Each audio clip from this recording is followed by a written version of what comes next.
Time now for Weather Watch, brought to you by Ag Risk Advisors and WSR Insurance.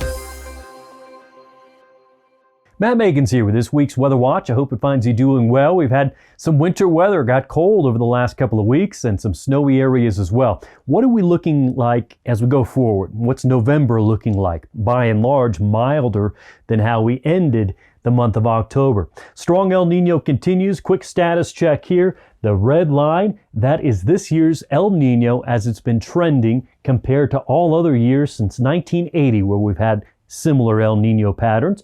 Right now, it would be the fourth highest line on the chart there, meaning fourth strongest since 1980, and that's through the end of October.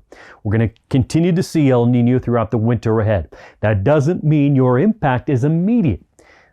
The migration, if you will, of the weather pattern does continue throughout the months ahead. So November through March, especially December, January, February into March, we're going to be seeing a drying out trend for the Pacific Northwest. And then gradually for December through March, we dry out around the Great Lakes. As far as the south, you get this wetness area, the green shades, that happens November through April. Really kind of starts toward the tail end of the year for the southeast and spreads out across the south and the southwest. And that goes all the way through April. So again, yes, we are in El Nino. Yes, it's one of the strongest on record since 1980. But what about the pattern? Be patient. El Nino's biggest impact is over the months ahead. What about the month ahead for November?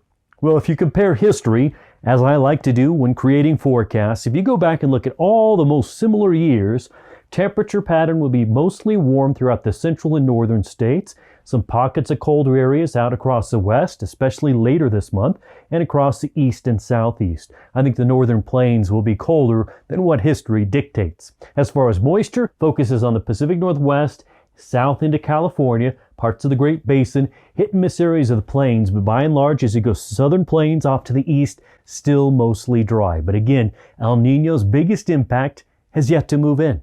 We'll be chatting about El Nino, obviously, as we go throughout the next several C2Cs during these weather watches. Until the next time, Matt Makens, blessings to you and yours. Weather Watch is brought to you by Ag Risk Advisors, with you no matter the weather. And by WSR Insurance, providing insurance solutions for more than a century. Visit their websites for more details.